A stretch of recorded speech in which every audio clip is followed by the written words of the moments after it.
네, 반갑습니다.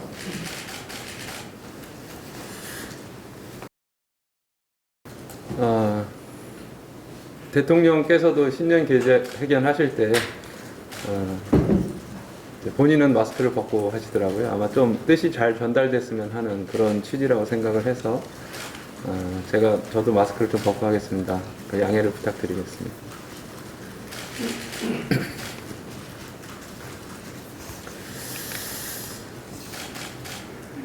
존경하는 국민 여러분, 모두 안녕들 하십니까? 2020년은 일거리가 끊긴 노동자들, 폐업조차 쉽지 않은 자영업자들의 절규가 넘치고 청년들에게 취업문은 더욱 닫힌 한 해였습니다. 사회적 약자들에게 바이러스는 더 큰 재앙이었습니다. 코로나19는 가장 낮은 곳에서부터 가지지 못한 순서대로 삶을 무너뜨렸습니다. 불평등은 더욱 심화됐습니다. 20대 청년들은 봉급만으로는 도저히 가질 수 없는 자산이라는 벽을 영끌과 비투로 오르려 합니다. 평균 10억을 넘는다는 서울의 아파트는 꾸지도 못할 꿈이 되었습니다. 1인당 국민소득은 세계 10위가 되었지만 자살률 1위는 수년째 요지부동입니다. 국민의 삶은 불평등의 늪에 더욱 깊게 빠졌습니다. 2021년 들어 문재인 대통령과 민주당 이낙연 대표, 국민의힘 김종인 비상대책위원장 모두 위기 극복을 강조했습니다. 그러나 와닿지 않습니다. 정부의 부채는 세계에서 제일 건전하지만 국민이 진 빚은 가장 건전하지 못한 대한민국입니다. 그 와중에도 재정 건전성을 핑계대는 정부에게 국민의 위기를 극복할 의지가 있는지 의문입니다. 전대미문의 위기에도 과거로 달려가자는 국민의힘, 그리고 기업의 선처에만 호소하는 민주당에게 평범한 국민의 삶은 찾을 수 없습니다. 불평등의 시대를 끝내고 위기에 빠진 국민을 구할 수 있는 것은 과감함입니다. 원래부터 보수였던 국민의힘과 신보수 정당이 되어버린 민주당은 할 수 없습니다. 정의당이 진보 정당다운 과감함으로 국민의 삶을 구할 2021년의 희망을 열어가겠습니다. 존경하는 국민 여러분, 기득권 보수 양당의 무책임 속에서도 정의당은 중대재해 유가족들과 함께 작은 희망을 키웠습니다. 아쉬운 내용으로 통과되긴 했지만 중대재해법에 닻을 올렸습니다. 매일 하는 갔다 올게라는 약속을 지키기 위해 국민 여러분이 보내주신 지지와 응원 덕분입니다. 다시 한번 감사드립니다. 그러나 제대로 된 중대재해기업처벌법은 이제 시작일 뿐입니다. 정의당은 거대 양당이 유해시킨 작은 일터의 노동자까지 지킬 수 있도록 끝까지 함께할 것입니다. 정의당은 2020년 중대재해기업처벌법에 이어 올해에도 평범한 사람의 존엄을 지키겠습니다. 2021년 정의당은 데스노트가 아닌 입법노트로, 살생부보다는 민생부로 기억될 것입니다. 먼저 전국민 소득보험으로 일하는 모든 국민의 삶을 지키겠습니다. 정의당의 전국민 소득보험은 기존의 고용보험을 넘어 특수고용 노동자, 플랫폼 노동자, 프리랜서, 그리고 자영업자까지 그야말로 전 국민을 포함하는 소득 기반 사회보험입니다. 전국민 소득보험은 실업의 고통은 물론 소득의 손실까지 보전해주는 제도화된 사회 안전망입니다.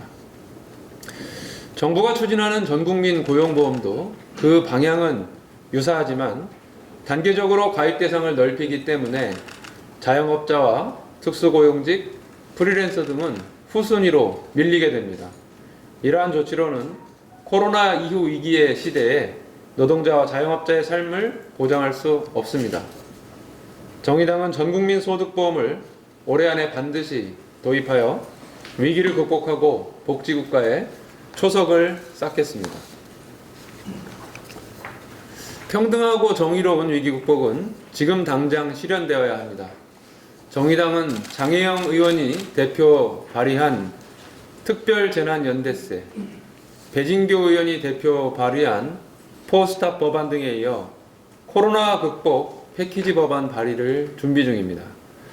노동자와 자영업자 등 사회적 약자들에게만 책임을 떠넘기지 않고 사회의 모든 구성원이 부담을 함께 나누는 제도를 구축할 것입니다. 이익 공유제와 같이 선의에 기댄 방식은 효과가 없음이 정부의 착한 임대료 운동으로 드러났습니다. 코로나 위기에 우리 국민을 구한 것은 공공의료와 마스크 공적 보급, 전국민 재난지원금 등 국가의 적극적인 정책이었습니다. 방역만큼 중요한 노동자, 자영업자, 소상공인의 생계 또한 마찬가지입니다. 포괄적 차별금지법 제정으로 모두가 존엄한 사회로 나아가겠습니다. 성소수자이기 때문에, 장애인이기 때문에 고통 속에 살아서는 안 됩니다. 비닐하우스에서 발견된 캄보디아 여성 고 속행 씨의 비극은 우리의 인권 수준을 묻고 있습니다. 장애인 수용시설 신화원에서 발생한 코로나 집단 감염과 격리는 방역에서조차 차별받는 삶을 보여줍니다. 인공지능 챗봇 이루다의 혐오 표현은 우리 사회의 거울입니다. 그러나 위기의 시대에 필요한 것은 혐오와 배제가 아니라 연대입니다. 차별금지법 제정으로 모든 사람이 존엄하고 평등한 사회, 서로 연결된 공동체를 복원합시다. 생애 주기별 기본 자산과 과감한 주거 정책으로 자산 불평등을 해소하겠습니다. 빚내서 집 사기, 빚내서 주식 투자가 국가의 불평등 해소 대책일 수 없습니다. 개인에게 빚을 질 것을 유도하면서 상대적 박탈감은 돌보지 않는 사회는 무책임한 사회입니다. 제대로 된 나라라면 개인에게 부담을 강요할 것이 아니라 가진 사람과 그렇지 못한 사람의 차이를 줄여야 합니다. 생애 주기별 기본 자산은 지난 총선 정의당의 공약인 청년 기초자산제를 확대 발전시킨 제도입니다. 세대를 거쳐 세대를 거쳐 대물림되는 자산 불평등은 청년만의 고민이 아니기 때문입니다. 생애 주기별 기본 자산은 목돈이 필요한 전원의 시기에 국가가 그 부담을 함께 짐으로써 자산의 차이를 좁히는 제도입니다. 불평등의 정점에 있는 부동산 격차를 해소하고 주거 안심 사회로 나아가야 합니다. 문재인 정부가 내놓은 30번에 가까운 부동산 대책의 가장 큰 문제는 집값을 잡지 못한 게 아닙니다. 가지지 못한 서민의 주거 불안은 계속된다는 점입니다. 주거 불안은 삶의 불안이고 불안한 삶은 언제든 비극으로 치달을 수 있음을 명심해야 합니다. 정의당은 심상정 의원이 대표 발의한 주거급여법 개정안을 올해 안에 반드시 통과시켜 주거 안심 사회로 나아갈 것입니다.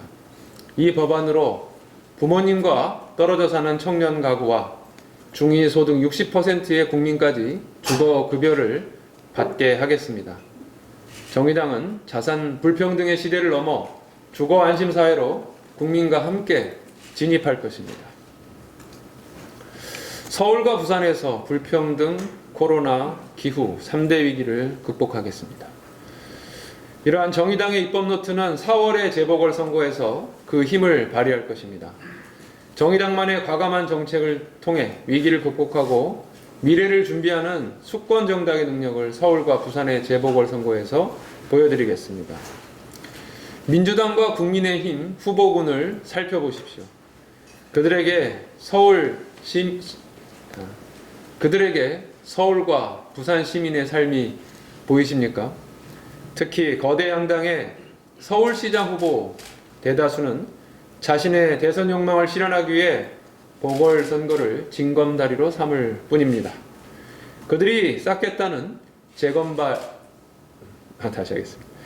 그들이 쌓겠다는 재건축, 재개발의 마천루에 다수 시민에게 허락된 공간은 없습니다. 12년 전 오늘 발생한 용산 참사는 무분별한 재개발이 낳은 비극이었습니다. 그럼에도 또다시 1번 아니면 2번을 선택하시겠습니까? 정의당은 불평등과 코로나, 기후위기를 극복하고 서울과 부산 시민의 삶을 책임질 구체적 정책을 실현하겠습니다. 과감한 부동산 정책으로 서울과 부산에 만연한 불평등을 해소하고 권력형 성범죄 등 성폭력으로부터 안전한 도시로 탈바꿈시킬 것입니다. 번잡하고 살기 힘든 도시가 아니라 쾌적하고 안전한 서울과 부산을 시민 여러분께 돌려드리겠습니다. 존경하는 국민 여러분, 최근 우리가 마주한 위기는 코로나와 기후위기뿐만이 아닙니다. 많은 이들이 2029년쯤이라 예측한 인구의 데드크로스가 현실이 되었습니다. 너무 늦어버렸습니다. 그렇기 때문에 더 과감한 변화를 시작해야 합니다. 첫 번째는 조세 개혁입니다. 쫓아갈 수 없는 격차는 그 자체로 불의한 시대를 상징합니다. 조세 정책과 나라 살림은 차이를 줄일 가장 중요한 수단입니다.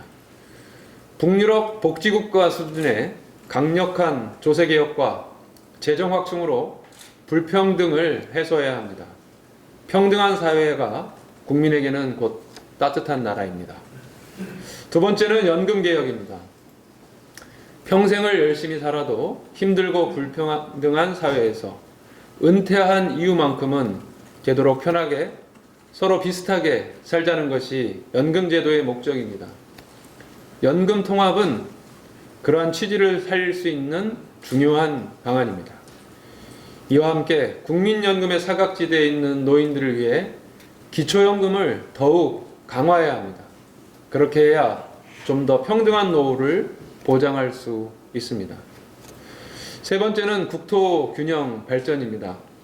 수많은 비수도권 청년들이 이민을 꿈으로 꼽는 현상은 전국 228개의 기초지방자치단체 중 105개가 소멸 위험지역으로 들어선 현실과 뗄 수 없습니다. 이 상황에서 국토균형 발전을 방기한다면 국가를 포기하는 것과 마찬가지입니다. 행정구역의 과감한 개편, 수도 이전을 통한 비수도권 발전 촉진, 농어민 기본수당 등 농어촌을 지키는 과감한 정책이 필요합니다. 네 번째는 기후위기 대응입니다.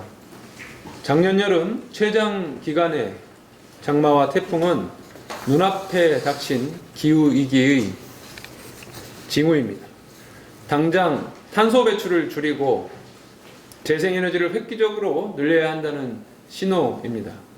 과감한 에너지 전환 없이는 우리의 미래도 없습니다. 정의당은 탄소세를 적극 검토해 탄소 저감에 나서겠습니다. 또한 에너지 전환 사업을 정부가 직접 책임짐으로써 공공 일자리 창출까지 나아갈 수 있도록 노력할 것입니다. 정의당은 이러한 과감한 변화를 위해 올해 각 분야별 특별위원회와 TF 등을 구성하고 그 결과를 내겠습니다. 이러한 변화들을 내년 대통령 선거에서 가장 중요한 의제로 만들어 정의로운 대전환의 기준점을 세울 것입니다. 정의당의 과감한 제안에 많은 성원을 부탁드립니다. 존경하는 국민 여러분, 정의당의 입법너트와 과감한 변화는 정치개혁에서부터 시작됩니다. 승자독식의 정치는 모든 정당이 우리 당을 지지해야 할 이유 대신 다른 당을 떨어뜨리는 데에 매진하게 만들었습니다. 1번과 2번만 있는 세상에서는 저 당을 찍으면 안 된다는 알리바이를 만드는 게 훨씬 편하기 때문입니다. 그러나 선택할 정당이 여러 개라면 상황은 달라집니다. 나를 찍어야 할 이유를 설명해야 하기 때문입니다. 그렇게 된다면 우리에게도 다른 정치가 가능합니다. 정치개혁은 국민의 지지가 정치 권력에 온전히 반영되는 것이 핵심입니다. 이를 위해 내년 대선부터 결선 투표제 도입을 제안합니다. 대통령 선거 결선 투표제는 사표를 줄이고 집권 세력의 협치 또한 가능하게 만들 것입니다. 또한 광역의회부터 연동형 비례대표제를 실시합시다. 지난 지방선거에서 서울시 의회의 92%, 경기도 의회의 94%를 민주당이 차지하면서 사상 유례없는 승자 독식의 결과를 가져왔습니다. 그러나 정당 투표에서 민주당의 득표율은 각각 51%, 53%에 불과했습니다. 민심이 왜곡된 의회에서 서울 시민과 경기도민의 삶은 결코 나아지지 않습니다. 정치개혁의 목적은 민생이고 정치개혁의 시작은 민심이 정확히 반영되는 선거 제도입니다. 이를 위해 정의당은 대통령 선거 결선 투표제와 광역의회 연동형 비례대표제 입법 실현에 적극 나설 것입니다. 이제 마무리하겠습니다. 존경하는 국민 여러분, 정의당은 2021년을 거대한 도전을 극복하고 모두가 존엄하고 안전한 사회의 원년으로 삼겠습니다. 정의당만의 과감한 정책, 입법 노트를 통해 미중의의 위기를 극복해 나갈 것입니다. 중대재해법 제정의 과정에서 보내주신 국민 여러분의 지지와 성원이 있다면 평등하고 정의로운 위기 극복, 소득과 일자리가 보장되는 사회, 일상의 엠번방이 사라진 서울과 부산, 누군가의 정체성만으로 차별받지 않는 대한민국은 가까워질 수 있습니다. 정의당은 모든 사람의 존엄을 지키고 국민과 함께 안전한 내일로 걸어가겠습니다. 감사합니다.